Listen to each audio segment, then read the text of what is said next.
Good morning everyone, কেমন আছে তোমরা সবাই? আর কি ভালো আছে, আর আমিও ভালো আছি। এখন দেখো 8:30 বাজে সকাল, আর আমরা রেডি হয়ে নিয়েছি। এখন যাবো বাড়িতে। আর এসেছি 25শে ডিসেম্বর পিকনিক করতে, এখনও বাড়িতে যাইনি। সবাই চলে গেছে, শুধু আমরাই আছি। আমরা আজকে যাব, কালকে যেতেই দেইনি একদমই। কালকে বাড়ি যাওয়ার প্ল্যান ছিল, তো কালকে আর যাইনি। তো আজকে সকালে যাব।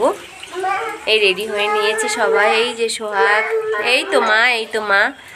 ওর ভীষণ শরীরটা খারাপ, কারণ পরপর চারিদিকে ঘোরা হয়েছে। তো সরে যা, পড়ে যাবি। তো এখন যাবো বাড়িতে, তো তার জন্য টোটো আসবে, টোটোতে করে যাব। যে টোটোতে এসেছিলাম তাতেই যাব। দুদিন খুব হলো, আনন্দ হলো। এখন চলে যাব, খুব মনটা খারাপ সবারই। তো চলো। দিদির বাড়ি থেকে বেরিয়ে দেখো রাস্তায় এখন দাঁড়িয়ে আছি, আর বাবা আগেই চলে এসেছিলো বাজারে। কারণ কি সকালে ওখান থেকে ব্রেকফাস্ট করে বেরোয়নি, তো কিছু একটু নিয়ে যাব ভাবছি, লুচি তরকারি নিয়ে যাব। কারণ এখন ওই 10:30টার মতো বেজে গেছে, তো বাড়ি গিয়ে আর ব্রেকফাস্ট করারও সময় হবে না। তো আমরা একটু দাঁড়িয়ে আছি, আর বাবা ওইদিকে দোকানে ব্রেকফাস্টটা আনতে গেছে। তো মনটা একটু খারাপ, চলে এলাম। দুদিন খুব হলো। এই দেখো বাজার থেকে ব্রেকফাস্ট নিয়ে আসা হয়েছে। তোমাদেরকে তো বললামই যে বাবা ওখানে দোকান থেকে কিনছে। তো এই যে বেশি নিয়ে আসেনি, অল্পই নিয়ে এসেছিলো, যেহেতু বেলা হয়ে গেছিলো। সবাই দু একটা করে খেয়েছে, আর সাথে ছিল কলা। তো তরকারিটা কিন্তু খেতে বেশ দারুণ ছিল। বেশ মটর দিয়ে আর আলু দিয়ে তরকারিটা করা ছিল, খুব সুন্দর খেতে ছিল। এই যে আমি আর সোহাগ এখন রোদ্দুরে বসে আছি, একটু দুষ্টুমি করছে। আর ব্রেকফাস্ট করে একটু ঘরবাড়ি ঝাড় দিয়ে জামা কাপড় গুছিয়ে, যেহেতু দুদিন ছিলাম না, গুছিয়ে জামা কাপড় কিছুটা কাচতেও হবে, যেহেতু এদিক ওদিক ঘোরা হচ্ছে। পড়ে যাবে বাবা। তো এখন একটু বসে আছি রোদ্দুরে, একটু পরেই যাব জামা কাপড় কাচতে। স্নান করবো, ঘরটা একটু মুছতে হবে, কারণ দুদিন ঘর মোছা হয় না। তো এই যে দুষ্টুমি করছে। টাকা এদিকে, টাটা বলো। Tata, bye bye. এত উম্মা দাও, তো এত উম্মা দাও। তো এখন এই বসে আছি, একটু পরেই যাব সমস্ত কাজ করতে। আর মা ওদিকে রান্না করছে। রান্না করছো?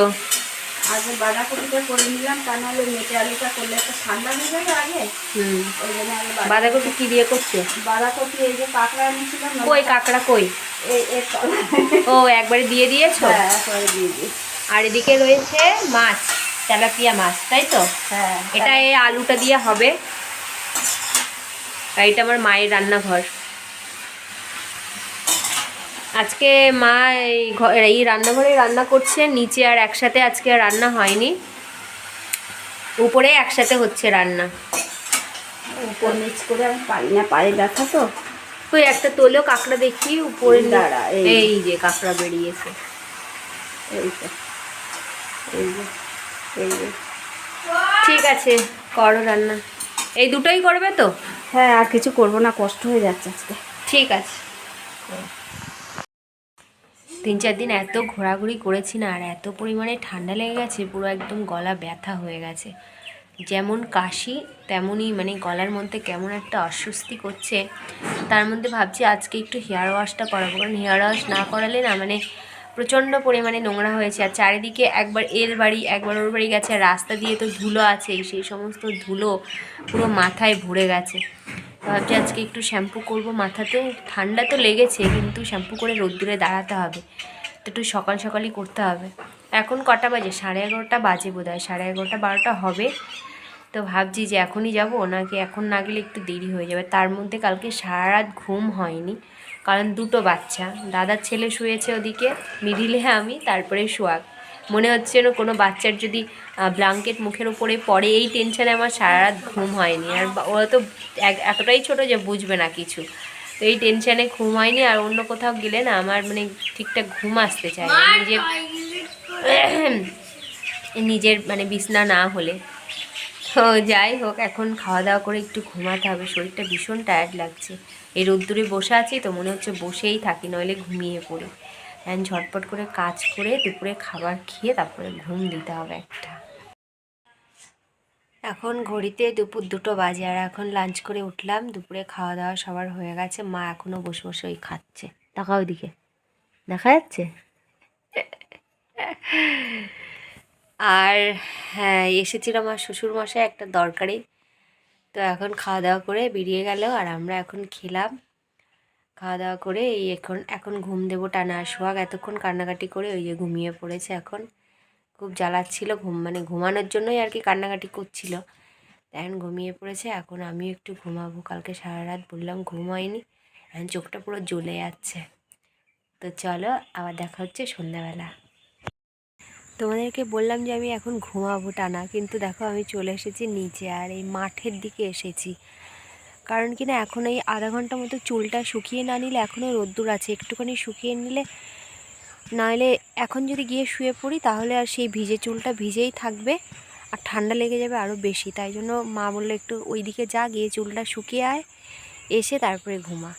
তো এখন সব তো ঘুমিয়ে পড়েছে, আমি আধা ঘন্টা মোটামুটি একটু চুলটা শুকাবো, হয়ে যাবে আধা ঘন্টার মধ্যেই যথেষ্ট। একটু দাঁড়াবো রোদ্দুরটায় ওইখানে, হালকা হালকা ভিজে থাকলে অসুবিধা নেই। কিন্তু এখন পুরো আমি মাথার মধ্যে সেই বেঁধেছিলাম, তো গামছা বেঁধেছিলাম, চুলটা পুরোটাই এখনও ভিজে রয়েছে। তো এখন একটু শুকিয়ে তারপরে উপরে যাব। আর ওই যে জামা কাপড় কেচে দিয়েছিলাম সোহাগের, ওইখানটা মেলা রয়েছে বাড়ির দিকে, তার মানে যেখানে মেলা হয় সেইখানটা আরেকটু হলে পড়ে যেতাম। তো সেইখানটা বৌদি অনেক জামা কাপড় কেচেছিল, সব বাচ্চা কাচ্চার অনেক জামা কাপড় জমে গেছিলো। তো বৌদি মেলেছে বাড়ির দিকটা, আমি আমার অল্পই কয়েকটা ছিল, তো সেই কয়েকটা আমি মেলেছি এদিকে। আর দেখো টমেটো লাগিয়েছে, কী সুন্দর হয়েছে না গাছগুলো, পুরো জমিটাতেই টমেটো লাগানো।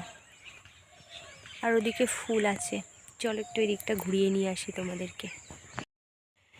এই দেখো এখানটা পুরো ফুল গাছ লাগিয়েছে দাদা, অল্প একটু জমিতেই লাগিয়েছে, বেশি লাগায়নি।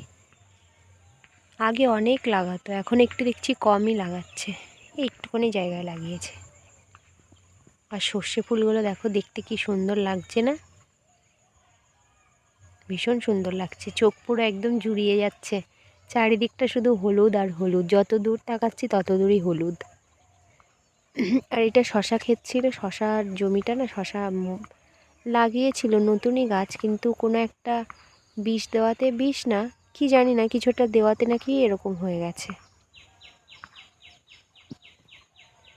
একদম পুরো মরে গেছে। আমরা আগের বার যখন এসেছিলাম তখন শশা হচ্ছিল, এখন আর শশা হয় না, গাছগুলো নষ্ট হয়ে গেছে। কিছু একটা ভুল ওষুধ স্প্রে করাতে গাছগুলো এরকম হয়ে গেছে। দেখো কি ভালো লাগছে দেখতে চারিদিকটা, সকাল হলে আরও বেশি ভালো লাগে। তোমাদেরকে তো দেখালাম যে ফুল হয়ে আছে আর দাদা টমেটো গাছ লাগিয়েছে। আর এগুলো দেখো, আর অন্য এক কাকাদের জমি, তো কাকারাও টমেটো লাগিয়েছে। তো এখানে দেখছি টমেটো আবার ধরেওছে। আমি অনেক দূর থেকে দেখছিলাম, গাছগুলো অনেকটা বড় হয়েছে, কিন্তু এত যে টমেটো ধরে আছে সেটা আমি বুঝতে পারিনি। আমি কাছে আসার পরে জমিটাই, তারপর দেখছি এত থরে থরে টমেটো ধরা, আর এত সুন্দর লাগছে দেখতে, কি বলবো। তো ভাবলাম এত সুন্দর জিনিস তোমাদের সাথে একটু শেয়ার করি। তো পুরো জমিটাতেই দেখো টমেটো লাগানো। এই টমেটোগুলো হয়তো বা পাকলে তবে বিক্রি করবে, কাঁচাতে বিক্রি করবে না। আর কাঁচাতে খাওয়ার মতো হয়ে গেছে, কিন্তু হয়তো বা পাকলে এগুলো বিক্রি করবে। আর পুরো জমিটা জুড়ে কিন্তু টমেটো লাগানো, দেখতে খুব সুন্দর লাগছে। আর আমার দাদাও আরও একটা জমিতে টমেটো লাগিয়েছে, তো সেই জমিতে গাছগুলো একটু বড় হয়েছে, তবে হ্যাঁ টমেটো ধরেনি, সবে বোধহয় ফুল এসেছে। আর এই গাছগুলো এই জমিটাতে কিন্তু ভীষণ সুন্দর টমেটো ধরেছে। আর দেখেই মনে হচ্ছে তুলি, কিন্তু তোলা তো যাবে না। আর এদিকে দেখো ওই কাকাদেরই জমির সাইড দিয়ে লাগানো লঙ্কা গাছ, হয়তো বা নিজেদের খাওয়ার জন্যই লাগিয়েছে। তো এত সুন্দর দেখতে লাগছে লঙ্কাগুলো, কাঁচা লঙ্কা মানে কাঁচা পাকা দিয়ে মিক্সড করা। এগুলো একটু পেকে গেছে আর কাঁচাও কিন্তু ধরা আছে, হয়তো বা নিজেদের খাওয়ার জন্য এরকম লাগিয়ে রেখেছে। এটা হয়ে যায়, সারা শীতকাল নিজেরা খেতে পারবে, তো বাজার থেকে আর কিনতে হবে না। তো দেখতে ভীষণ সুন্দর লাগছে। আর এইদিকে দেখো এক কাঁদি কলা ধরেছে, এটা হচ্ছে আমাদেরই। তো এটা হচ্ছে কাঁচা কলা। এইখানে অনেক গাছ ছিল কলার গাছ, তো সাইডে একটা পুকুর আছে, তো সেই পুকুরটা পরিষ্কার করার সময় না মনে হয় কেটে দিয়েছে, আর জমির সাইডও পরিষ্কার করার সময় অনেকটা কেটে দিয়েছে। আর এদিকে দেখো পেঁপেও হয়ে আছে, এখানে দুটো গাছ আছে পাশাপাশি, তো দেখো কি সুন্দর পেঁপে হয়েছে। এই গাছটা কিন্তু খুব একটা বড় নয়, খুব সুন্দর পেঁপে হয়েছে। নিজেদের জমি থাকলে বাইরে থেকে আর সবজি কেনা লাগে না, লাগিয়ে রাখলেই হয়। আর এদিকে ওই যে এই পুঁইশাক গাছটা আমি আরও একটা ভিডিওতে শেয়ার করেছিলাম, তো দেখো এখন পুঁইশাক গাছে মিচুড়ি ধরেছে, আর মিচুড়ি খেতে কিন্তু খুব ভাল লাগে, আর শীতকালে বিক্রিও হয়, আর শীতকালেই হয় এই জিনিসটা। Good evening everyone. দেখো মা এখন সবার জন্য বানিয়েছে কফি, যে যার মতো নিয়ে নিয়েছে। এটা আমার, বৌদির আর গোগলের পড়ে আছে, তো আমরা তিনজনে এখন খাবো। আর মা, বাবা, জেঠিমা, ঠাম্মা, দাদা সব ওইদিকে খাচ্ছে। দাদা অ্যাকচুয়ালি লিকার চা খায়, তো ওর খাওয়া হয়ে গেছে। এইদিকে গোগল বিস্কিট নিয়ে বসে আছে। সকালে ব্রেকফাস্টে যেমন লুচি ছিল, রাতেও দেখি মা আবার লুচি বানিয়েছে, আর সাথে সাদা আলুর তরকারি। আর এই সকালের তরকারিটা একটু বেশি ছিল, মাকে বলেছিলাম আমি খাবো, তো আমাকে একটু দিয়েছিল। আর এদিকে দেখো দুজনে মিলে কি ধাক্কাধাক্কি শুরু করেছে। এরা এক জায়গায় হলে শুধু এই দুষ্টুমি চলতে থাকে ওদের। রাতের ডিনার কমপ্লিট হয়ে গেছে, এখন যাব ঘুমাতে। আর তার আগে এখন খাওয়াতে হবে সোয়াককে। দেখবে সোয়াক কী করছে, এই দেখো